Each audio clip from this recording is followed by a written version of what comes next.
Civics and Debate Initiative, and that's really the civics is the subject of our announcement today. I think every single piece of survey data or any time people have ever looked at what is the baseline civic knowledge for people throughout American society, but particularly for younger people, I think 100% of the time the results come back and they're pretty doggone dismal. You'll have huge percentages of the population will not be able to identify the number of branches of government for the federal government.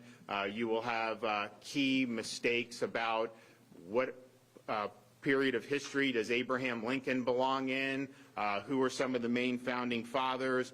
Can you name some of the key ideas in the Bill of Rights? So these are all things that I think are very important for a state to be able to impart to its students, because it doesn't matter whether some will go into business or medicine or construction or hospitality, but everyone's going to be called upon to exercise the duties of citizenship. So of all the things you're doing, this civics is something that you can take with you for the rest of your life. And so we want to make a commitment to this. We've done it since I became governor. We said that this is something that we're going to put a lot of emphasis on, and we've got to do better as a society, but certainly in Florida, we've got to do better. And if you go and talk to some of our folks, I mean, obviously we don't have as many World War II vets around. You talk to them, and then people, as you go down, it seems like almost the civic knowledge declines as we get lower and lower in terms of our age groups, and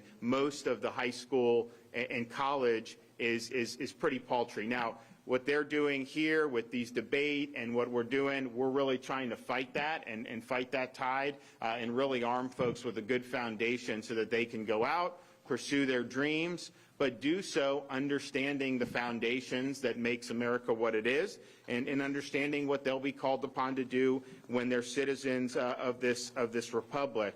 So today, I'm proud to announce that the state of Florida will be dedicating an additional $106 million towards civics education in the state of Florida.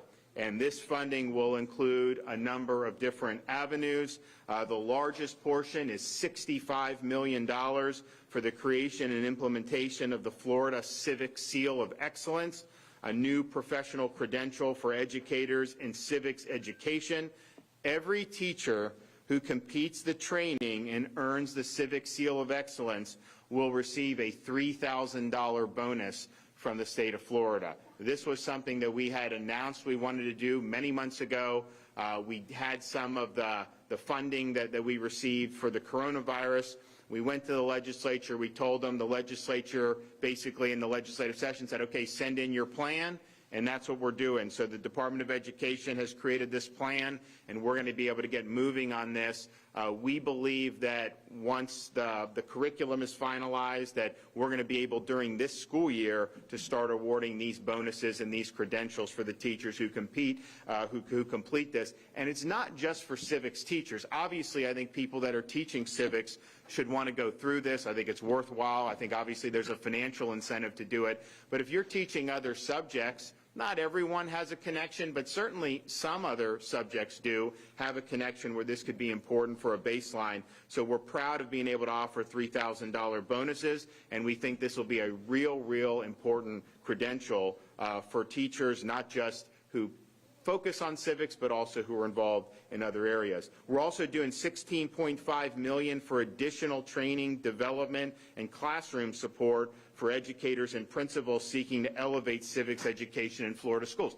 We've got a number of schools that have done a really good job on this. We have some that haven't been able to do as much, and so that funding will go to help schools that want to start making some important strides, and we're happy to be able to do that. Also, through the Department of Education, we'll be creating regional civics coaches to provide supports for teachers in building out these various civics programs. Also dedicating $17.5 million to bolster Florida's civics curriculum and expedite the implementation of Florida's best standards into our K-12 public schools. And then finally, $6.5 million for a career pathway program to launch pilot programs for public service incubators in order to develop partnerships between our secondary schools in various avenues of public service. And so we think that this is building off a lot of the momentum that we've already been able to create. It builds off the Florida Civics and Debate Initiative that we announced in January of 2020 in partnership with the Marcus Foundation. We already have 59 speech and debate teams in 30 different school districts across the state of Florida. And next year, we're expanding the initiative to add 102 more schools for a total of 161 schools across 48 different school districts. We actually have a lot of the students who've participated in the Florida Civics and Debate Initiative, and there's some great success stories. We have Nikki Tringus and her daughter Tiana. Where are you, Nikki? Right here. Okay, and that's your daughter. Oh, hi, how are you? So Nikki is the coach at Glenridge Middle School, and her daughter Tiana competes in the Civics and Debate Initiative. And even though it's not always easy when your mom's the coach, as a sixth grader, Tiana had tremendous success. She competed in oral interpretation, dramatic performance, and Lincoln Douglas debate, winning the best middle schooler in each of those events. So congratulations to you. Great job.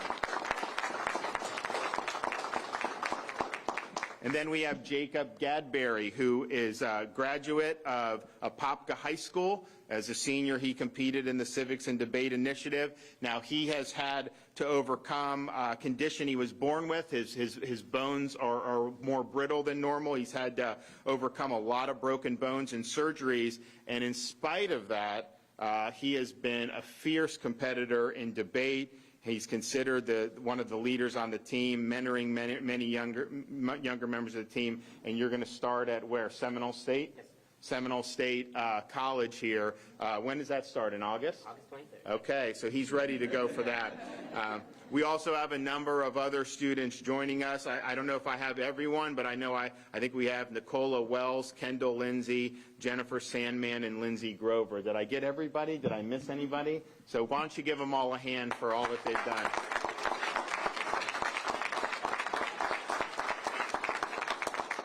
So it's my pleasure to be able to bring up Senator Jason Broder, who's been helpful with all of our initiatives to try to increase civics educational opportunities. Thank you, Governor. And thank you all for being here. I think I would be remiss if I didn't say and repeat what Representative Placencia had said about how good you all are doing. I know it's tough to sit there all day for this time, but really want to thank you all for being here and for acknowledging where this program has come from and where it is going. You know, several years ago, we have Beth Eskin and Tara Tedrow here who started the Central Florida Debate Initiative. That has now grown, and the support that we see now is going to be the best chance for everyone's future to teach our young people how to disagree without being disagreeable. I think that kind of program is one that is going to ripple through, and to hear how many counties, it went from a handful of counties to 30-something, now up to 48 school districts. This is going to be a tremendous win for us and for the students coming out of the state of Florida. And so not only will we lead in this country, I think we will lead globally because of programs like this. I'm happy to sponsor and support it and look forward to continuing to do so in the future. Thank you all very much. All right. Eric Hall, Senior Chancellor, Department of Education. Thank you, Governor. Again, this is an unbelievable opportunity. I just want to start, on behalf of the Commissioner and our team at the Department of Education, really acknowledging the leadership and the bold vision of the Governor and our state leadership. This is an opportunity to really build over these past 2.5 years where we've seen what we've designed as best standards, looking at our English language arts and our math standards that, across the nation, everybody is looking to the work that we're doing here in Florida. Being able to also look at how we have taken bold steps over these last couple of years to make strategic investments like this that's going to continue to elevate and build the capacity of our teachers and our classrooms to really help support not only literacy but civic literacy and getting the tools and resources, again, in front of our students, with our teachers, and building their professional capacity, and doing the things that we know great teachers do. You give teachers resources, you give our students resources, they're going to thrive, they're going to grow. And the eyes of the nation, again, are looking on Florida. We've led the nation in so many ways, from raising our beginning teacher salaries, again, the vision of the Governor, looking at what we've done to elevate reading and math, and looking at our standards, looking at what we're doing also to build pathways into post-secondary education with #1 ranked state colleges and universities. So glad to hear, you're going to Seminole, so you're amongst the best. And just again, all these opportunities collectively and building on this with this unbelievable initiative again, unparalleled, and putting these investments again in our teachers, building professional development, and then building on top of that, again, this opportunity to post-secondary opportunities with a pathway for our future leaders in public service. So collectively, again, our appreciation, Governor, for your leadership and your vision. And students, you look great. Again, I want to thank our partners at BridgePrep and all of you for being here today for this just momentous occasion. So thank you, Governor.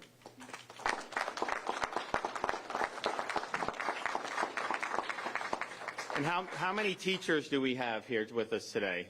Do we have some? Anyone?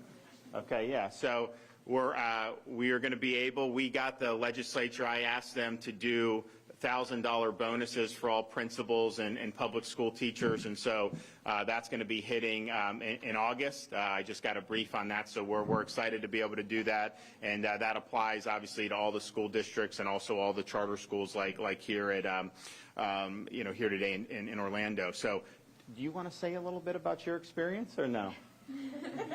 Huh? Here, let me. Okay, you can just hold. Well, my mom was in debate, and she had all of us do debate, but it was more so of the experiences you get out of debate, because it's really important with all of you get and like all of the research you do. It just gives you so much like tools you have in your bag, really. And I think that it's a really great thing. What was like some of the topics you debated this past year? Well, one of them was about lethal autonomous weapons, and the other one was about child care. Yeah, good. Those are important subjects. Well, thank you so much. Jacob. Thank you, Mr. Governor. My name is Jacob Gadbury, and I'm from Apopka High School. Go Darters. And I haven't been in debate that long. I've only taken 2 short years, but I think of all things I've done in high school, it's probably one of the best decisions I've ever made. As Mr. DeSantis has said, many kids can solve for X. They can identify literary devices, but many of them can't know how to really think critically and, hey, what is this person trying to say? Might they have biases? Is this a logical argument? And I think debate really gives kids in the younger generation a way to learn and think critically and have friends and a way to think about government and understand that this person might have a bias, but hey, this person, Democrat, Republican, left, right, we're all the same at the end of the day. And I think a lot of people get hung up on, oh, this person's different than me, so I'm just going to yell at them and get angry. But at the end of the day, we're all trying to make the world a better place. And I think debate gives you a way to understand and go to that person and say, hey, I appreciate you as a person. So I think debate's awesome. Can you talk about some of you'd mentioned to me some of the topics that you had tackled this year? Yeah. So this year, I'm in congressional debate, so we play mock Congress, essentially. So we write up bills and debate on that, and we go AFNEG, and we decide whether to pass the bill or not. So this year I actually authored a bill, which is where I write the bill, and then I propose it to the Congress. I want about the one China policy. So I wanted the U.S. Congress to get rid of it, as we've had this policy for about half a century, which essentially we recognize Taiwan as a part of China, whereas after the People's Republic defeated, I can't quite remember his name, but Chiang Kai-shek, I apologize. He left to Taiwan, and the mainland, or People's Republic, see Taiwan as part of them, whereas Taiwan, they don't see themselves as a part of China, whereas the whole world, they're a huge economic superpower right now. So a lot of people feel inclined to really go with China's beliefs, but I authored a bill that we, get rid of that, and we foster democracy in the East by allowing Taiwan to spur as a democracy and allowing them to spread democracy to other East Asian countries. And I think that will just help foster a better world. Well, good. Thank you.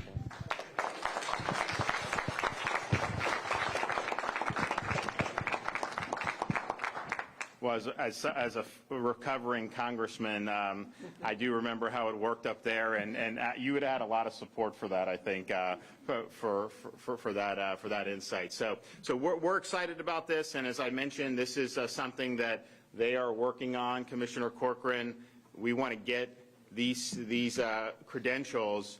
We want credentials issued during this school year. We want bonuses received during this school year. And obviously, we just had the budget, and now we're putting this together with the funding. But I think it's going to be something that will make a big difference. And I did tell them we want to move forward very quickly. Obviously, we want to do it well, but this has been something that we've been building upon, so we think we're going to be able to do it and do it very, very good. So I want to also thank the debate coaches and the teachers and the parents who've been involved. It's really a significant, I think, thing, and these are great learning experiences that students are able to do. Being able to just stand there and have to think for yourself, and someone throws something at you and you're able to kind of go back and offer a counter. You may not go into government or may not go into anything having to do with government, but that's something that will help you as you get on with your life. So we look forward to seeing more and more of those opportunities. So with that, I'm happy to take a question or two. Governor, what about the situation in Cuba right now? There's a lot of people coming out protesting or expressing themselves. I think it's a great question. I knew you would ask that question. I don't want to preempt my next event. So I'm going to be leaving here. I'm going to be going to Miami. After this, we're going to do a roundtable with really the who's who of the Cuban-American community. And I will be having a statement, a big public statement, and we're going to have a whole cadre of folks to be able to do. But suffice it to say that this has been a long time coming. This is they are protesting communist oppression. That's what they're rebelling against, and I think it's a noble cause, and we'll have more to say on that later today. Hey, Governor, Orange County Public Schools is going to be voting on whether to make masks required or not. Wondering your thoughts on that and your approach as the case numbers and positivity rate is going up. No mandates for anything. I mean, these are individual choices, particularly with schools. I think everyone knows by now schools have not been in any way any high-risk environment, and I think it's very unfair for some of the youngest kids who are the least susceptible, least likely to spread it. They have the mitigation imposed on them more severely than a lot of adults do. So we think it should be a normal school year. If individuals can do what they want as an individual, but for policy, no mandates and no penalties for anything going forward. Governor, what's your message to Floridians who haven't received the vaccine yet? We're seeing cases going up here in Orange County. So we worked very hard to get this thing distributed, and obviously at the beginning we did the seniors first. Our view was they're the most at risk, and then we went down on the age group. Seniors, I think we have 85% of the seniors have gotten shots. Over 50, the percentage is pretty high. And then obviously some of those folks have recovered from COVID, which is also confers immunity. As you go down the age groups, the uptake has been a lot less. I mean, there's just no doubt about it. So we've done a good job of making it available. You literally could go to any pharmacy now in the state just about, make an appointment and go in, get it free of charge. So there's no lines, there's no anything. And what we said, I made this comment about, I think at the end of April, beginning of May. I said, look, this is a seasonal pattern. We knew it was going to be low in May, and it was, and we knew as we got to the end of June, July, it would go up because that's what happened last year, and it's not just unique to Florida. The Sun Belt has the similar thing. So people have an opportunity to protect themselves against that, but I would say certainly our elderly population has responded. I think 85% plus have gotten shots. Anybody that has underlying health conditions, I think they've really done well on. So I think what you're seeing with the positive test, I think, is generally unvaccinated people who are in some of those lower age groups. So how are you going to get those $1,000 bonuses? I think they're going to be mailed a check. But the USDOE has said there was which kind of money you would use for that. Is that true? I don't think there was any issue with that for the. I think we've got everything. Yeah, I think we're good to go. I mean, we have, this is, these where we're using the federal funding from ESSER, one of the ESSER pots. It absolutely can be used for bonuses. I think the question that we have is, was the administration going to tax the bonuses? And I think they might. Obviously, we don't believe it should be taxable, but that's not our ability to be able to write those tax implications from it. So, yeah, so those should be hitting in August. We'll be looking forward to doing that. And we're also doing bonuses for the police, fire, and EMTs, all our first responders. So that's going to be between 150 and 175,000 people to get $1,000 bonuses. Obviously, we've been very supportive of law enforcement. But I spent 2 weeks straight down and going back and forth down to Surfside and those fire rescue, those urban search and rescue, they were there immediately, and they didn't stop. They worked incredibly hard. And so anytime something happens, and that's obviously a monumental tragedy to have a building collapse, but anything that happens in our communities where you need someone to go, they're the ones that go. They're the ones we depend on. So I think giving that $1,000 bonus was a really good use of funds, and that should be hitting sometime in August as well. Okay, stay tuned we're going to have a big event about the Cuba situation. It's very important. I'm heading down to Miami right now, and we're going to tackle that. Okay, thanks. Thanks, guys. Good job.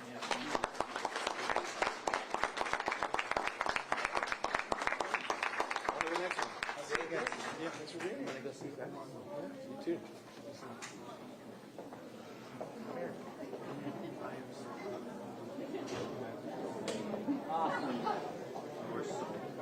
I can't believe I change that shit.